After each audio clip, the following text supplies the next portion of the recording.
বাপ মারা গেলে 3 দিন 40 কেন করেন? কেন ইসলামটাকে কঠিন বানান?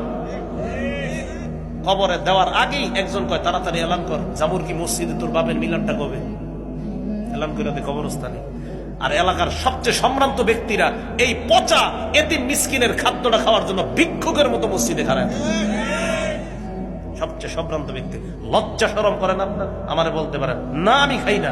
যেদিন থেকে ওলাম উস্তাদরা বলছে এগুলা খেলে দিল মইরা যায়, আমার মনেও নেই কবে খাইছি সর্বশেষ। এই জন্য আমি জোর দিয়া বলতেছি, কি মরা ব্যক্তির বিরিয়ানি বলবেন আর কি সিন্নি আর জিলাপি বলবেন, কয় বছর খাই না আমার মনেও নেই। আপনার সন্তানকে এটা থেকে বাঁচান, এর মেধা নষ্ট করছে না। এতিমদের খাবার ভিক্ষুকের মতো বড় লোকরা এসে খায়। আর দেখবেন এই খানাটা খুব আগ্রহ নেওয়া যায়, এটা একটা মানে খুব স্পেশাল, আগ্রহ নেওয়া যায়, শরম লজ্জাও নাই, বরকতি না। এই 3 দিন 40 এগুলো বেদাত। বলেন কি এই বেদাত করা যাবে না? করবেন? আর না তো বুঝতেছেন, আপনার আব্বা মারা গেল করবেন। আমার আব্বা মারা গেছে, আমার চাচা মারা গেছে, আলহামদুলিল্লাহ। আমার এক চাচা আর আমার আব্বা, আমার ওনার 3 ভাই। ওনার আমার মানে আমার মেজু হলো কাকা, বড় কাকা যারে বলি। তো উনি মারা গেছে, কি হয়েছে জানি না, 1996 মারা গেছে, ছোট ছিলাম বুঝতে পারবো। এই বেদাত থেকে সমাজ বাঁচান, ইনশাল্লাহ ইমান পাকাপুক্ত করে জান্নাতে যেতে পারবো আমরা। তো নবীজি সাল্লাল্লাহু আলাইহি সাল্লাম বললেন, হাউজে কাউসারের সামনে আমি বলবো কি এরা বেদাতি করছে, যা সরা, দেখতেও চাই না চেহারা। এবার বুখারী শরীফের একটা হাদিস শোনেন, যারা ভণ্ড পীরদেরকে খানকা বানানোর জন্য জায়গা দেন, আপনারা শুনেন মন দিয়ে। নবীজি বলেন, মান আহদাসা হাদাসান আও আওয়া মুহদিসা। বুখারী শরীফের 1870 নম্বর হাদিসের বর্ণনা। নবীজি বলেন, কেউ যদি বেদাত বানায় ইসলামের মধ্যে, অথবা কোনো মানুষ যদি বেদাতিকে জায়গা দেয়, আশ্রয় দেয়, প্রশ্রয় দেয়, কেউ নি হুজুর আমার একদম জানের জান পিসাব, তো জায়গা দিছি, আমার 1 কাঠা জায়গা দিয়ে দিছি, তো উনি খানকা খুইলা বেদাতের গোডাউন খুইলা এই জায়গায় খুলছে।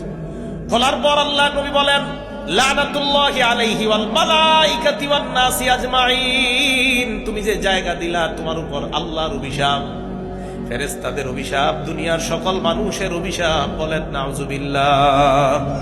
যে ব্যক্তি কোনো বেদাতি কর্মকাণ্ডের জন্য আশ্রয় প্রশ্রয় জায়গা দেয়, তার উপর আল্লাহর অভিশাপ, ফেরেশতাদের অভিশাপ, সকল মানুষের অভিশাপ। জামুরকি এলাকাটা আল্লাহ যেন বেদাত মুক্ত এলাকা বানায় দেয়, পুরা বাংলাদেশকে আল্লাহ বেদাত মুক্ত বানায় দেয়। আমাদের দেশে 90% মুসলমান, আমরা দাবি করি আমাদের দেশের মতো বেদাত ইন্ডিয়া পাকিস্তানেও আছে, আমরা সংখ্যা দিক থেকে অনেক কম তাদের চেয়ে। এই সংখ্যা অনুযায়ী আমাদের দেশে বেদাত খুব বেশি। নদীর ওই পারে প্রচুর আছে, আমাদের চিটাঙে প্রচুর আছে, এই এলাকার খবর জানি না। থাকলে চেষ্টা করবেন, নবীজি নিজ হাতে কাটছে, বাকিটাকে আমি বুঝাই দিতে কি করবেন? রাসূল করিম সাল্লাল্লাহু আলাইহি সাল্লাম বললেন, বেদাতিকে যদি কেউ আশ্রয় প্রশ্রয় দেয়, তার উপর আল্লাহর অভিশাপ, ফেরেশতাদের অভিশাপ, সকল মানুষের অভিশাপ। আল্লাহ আমাদের সকলকে বেদাতি কর্মকাণ্ড করা, বেদাত আমাদের বুঝাইতে হবে, আমাদের রাষ্ট্রপ্রধান যারা, তাদেরকে বুঝাইতে হবে যে এই বেদাতি কর্মকাণ্ড আপনারা বন্ধ করেন, তো দেশের উপর শান্তি আসবে। সবাইকে বুঝাইতে হবে যে বেদাত শিরিক দেশে অশান্তি আনে, বেদাত শিরিক দেশে শান্তির পথে বাধা। টেলিভিশন সিনেমা তো আসি, শিরিক বেদাত এগুলো শান্তির পথে বাধা। আল্লাহ আমাদের এলাকা পুরা সমাজকে বেদাত মুক্ত সমাজ করার তৌফিক দান করেন।